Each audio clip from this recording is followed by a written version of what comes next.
नमस्ते। इस high density master class explainer में आप सभी का बहुत बहुत स्वागत है। हम सीधे आज के विषय पर आएंगे, लेकिन उससे पहले एक बहुत ही जरूरी जानकारी। ये वीडियो कानून की किताब यूट्यूब चैनल के लिए बनाया गया है। ऐसे और ज्ञानवर्धक एक्सप्लेनर्स के लिए लाइक करें और चैनल को सब्सक्राइब करें। तो चलिए, आज हम भारतीय साक्ष्य अधिनियम 2023 की धारा 16 को पूरी गहराई से और एकदम आसान भाषा में डिकोड करने वाले हैं। जरा एक सिचुएशन की कल्पना कीजिए।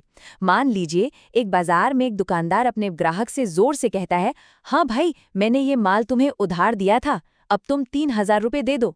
अब सोचिए, क्या यही दुकानदार बाद में कभी अदालत के सामने अपनी ही बात से पलट सकता है? क्या वो कह सकता है कि नहीं जी, मैंने तो कभी कोई उधार दिया ही नहीं था? बिल्कुल नहीं। न्याय व्यवस्था में जवाबदेही बहुत बड़ी चीज होती है। जो शब्द एक बार आपके मुंह से निकल गए, उन्हें आप अदालत में अपनी सुविधा के हिसाब से वापस नहीं ले सकते। और बस यहीं से शुरू होता है धारा 16 का असली खेल। तो आइए, बिना किसी देरी के देखते हैं कि आज हम किन किन चीजों पर बात करने वाले हैं।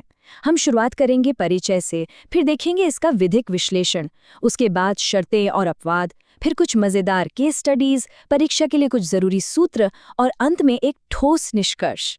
भाग 1, परिचय और मूल सिद्धांत। आपको बता दें कि ये धारा 16 हवा में से नहीं आई है। इसका ऐतिहासिक आधार पुराने भारतीय साक्ष्य अधिनियम 1872 की धारा 18 में मिलता है। बस नए 2023 के कानून में इसे और भी स्पष्ट, सुलझा हुआ और आज के जमाने के हिसाब से आधुनिक बना दिया गया है। अब सबसे बड़ा सवाल, ये स्वीकृति या एडमिशन आखिर है क्या?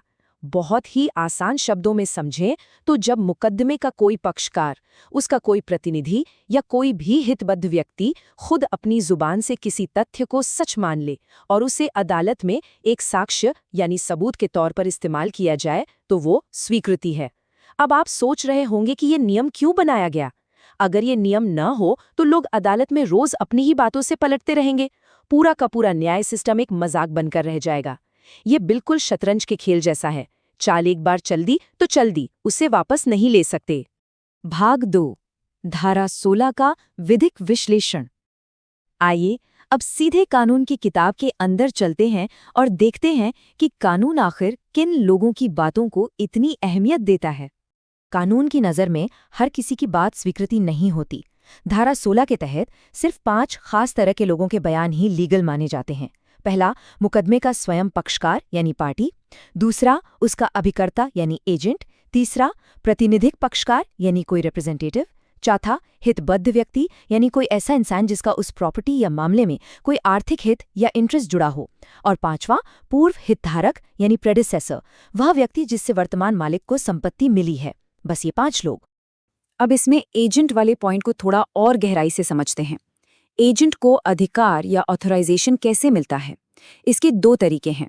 पहला है अभिव्यक्त प्राधिकरण या एक्सप्रेस्ड अथॉरिटी। इसका मतलब है जब मालिक ने एकदम साफ साफ शब्दों में बोलकर या लिखकर अनुमति दी हो। और दूसरा तरीका है विवक्षित प्राधिकरण या इम्प्लाइड अथॉरिटी। इसमें कोई लिखित परमिशन नहीं होती, बल्कि हालात और परिस्थितियों से समझ लिया जाता है।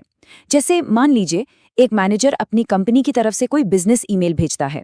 अब ये उसके रोज के काम का हिस्सा है, तो मान लिया जाएगा कि उसके पास विवक्षित रूप से ये अधिकार है।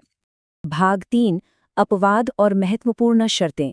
हर कानूनी नियम के कुछ अपवाद होते हैं और असली समझ वहीं से आती है। लेकिन इन शर्तों पर बात करने से पहले एक छोटा सा अनुस्मारक। ये वीडियो कानून की किताब यूट्यूब चैनल के लिए बनाया गया है। ऐसे और वीडियो के लिए लाइक करें और सब्सक्राइब करें। चलिए अब समझते हैं कि इन नियमों की सीमाएं क्या हैं। यहाँ कुछ बहुत ही कॉमन भ्रांतियों को तोड़ना जरूरी है। अक्सर लोग एडमिशन यानी स्वीकृति और कन्फेशन यानी इकबालिया बयान को एक ही मान लेते हैं, पर ऐसा बिल्कुल नहीं है। कन्फेशन सिर्फ क्रिमिनल मामलों में होता है, जब कोई अपना जुर्म कबूलता है, जबकि स्वीकृति एक बहुत ही जनरल चीज है जो सिविल मुकदमों में ज्यादा देखने को मिलती है।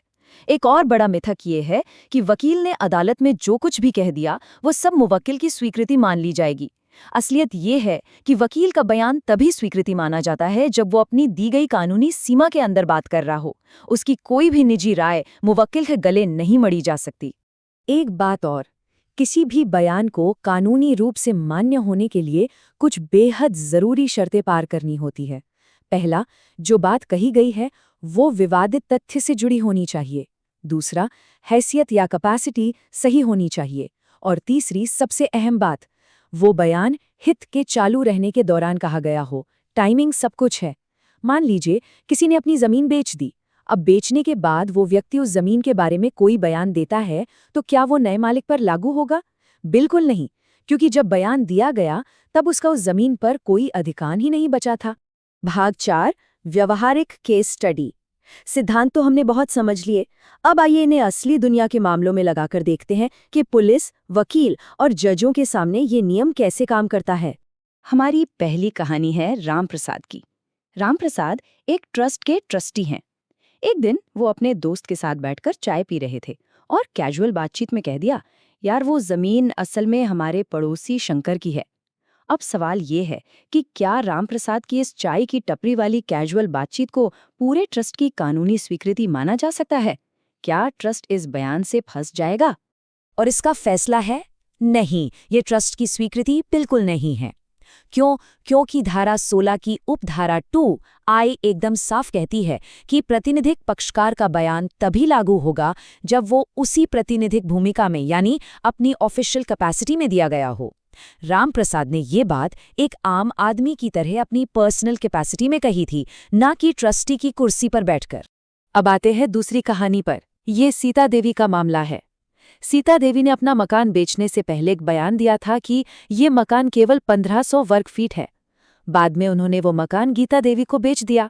अब क्या सीता देवी का वो पुराना बयान आज की मालकिन यानी गीता देवी के खिलाफ अदालत में इस्तेमाल हो सकता है? जवाब है हाँ, बिल्कुल हो सकता है, क्योंकि सीता देवी एक पूर्व हितधारक यानी प्रीडेसेसर हैं और उन्होंने ये बात तब कही थी जब मकान उनका था।